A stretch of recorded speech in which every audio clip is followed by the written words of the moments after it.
मतदार यादीत नाव नाही. दाजीपेठ परिसरातील नागरिकांचा एकच संताप.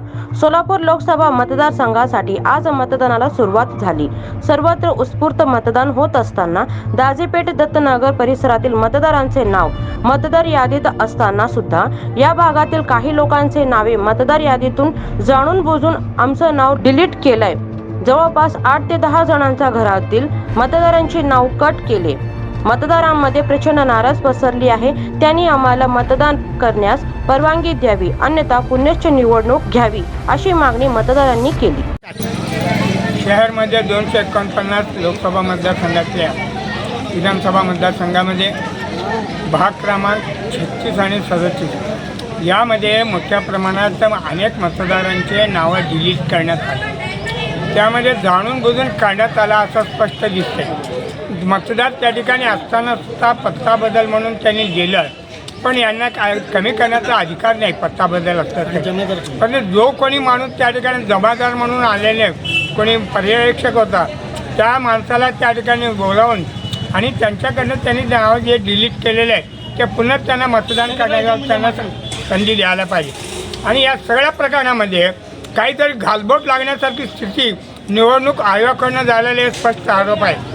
आणि त्यांनी विशिष्ट मतदारांना कमी का केलं आणि जे मतदार त्या ठिकाणी असताना त्यांना काय अशा पद्धतीनं वगळण्यात आलं हे त्यांनी कारण देणं अत्यंत आवश्यक असून मतदार याद्या पुन्हा तपासणी करून ज्या ज्या लोकांचे या ठिकाणी डिलीट केलेले आहेत त्यांना मतदानाचा हक्क करण्यापासून वंचित न करता त्यांना मतदान करून द्यावं अशी निवडणूक आयोगाला विनंती करतो, सूचनाही करतो. मी दिगंबर शंकर देवारपणा बोलतो. आम्ही बूथ नंबर 36 सहकुटुंब सहपरिवार राहतो.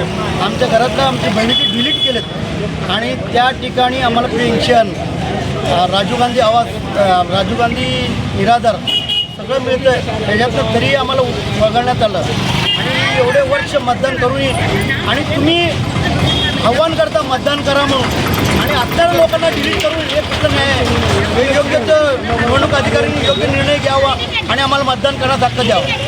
केशव महेंद्रकर, बालाजी मंदिरपाशी इथं आम्ही राहतो. आज कित्येक वर्ष झालं आम्ही इथं वोटिंग करतो, पण यावेळेस आमचे नावं डिलीट केलेले आहेत. आम्ही जिवंत असून सुद्धा डिलीट केलेत.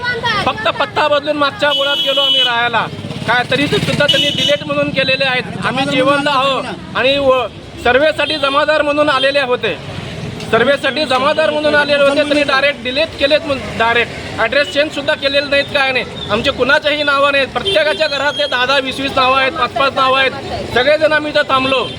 आम्हाला न्याय मिळालाच पाहिजे, नाही तर आज वोटिंग कॅन्सल पुन्हा वोटिंग व्हायला पाहिजे परत पुढं. आमचे तर नावच कट झालेले आहेत. कित्येक जण भरपूर जण आहेत, नावं आलेले आहेत पण डिलीट केलेले आहेत त्याने आणि आमचं नाव नाही आहे. सगळ्यांना अधिकारी, निवडणूक अधिकारीला सगळ्यांना फोन लावलेला आहे. रॉंग नंबर म्हणत फोन उचलीनात. राहणार दाजीपेठ 1460.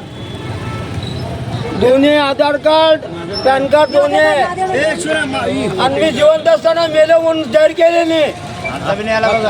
आम्ही मेलो का? आता आमच्या घरच्या 15-20 मतदार सह पाडून टाकीन मी. आम्हाला मतदान करायचं मैदानावर बहिष्कार करणार आहे. 500 नावं डिलीट केलेलं आहे. 500 नावाच्या वर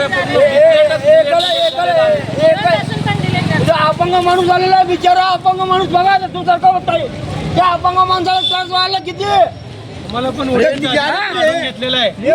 आमच्याकडून पण वोटिंगचा अधिकार काढून घेतलेला आहे आणि घरातल्यांच्या पहिल्या विधानसभेला आम्ही याच बूथवरती येऊन वोटिंग करायचो. आता याच्यातून पूर्णपणे आमचे नावं डिलीट केलेले आहेत.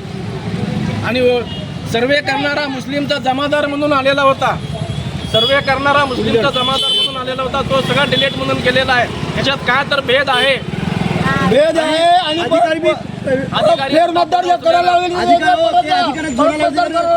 लागेल 6 नंबर बुथला फेर मतदान घ्यावं लागेल. बरोबर वोटिंग घ्यायला पाहिजे. 1 तासात निर्णय देण्याचा. नवनवीन बातम्या पाहण्यासाठी SB न्यूज चॅनलला लाईक करा, शेअर करा, सबस्क्राईब करा.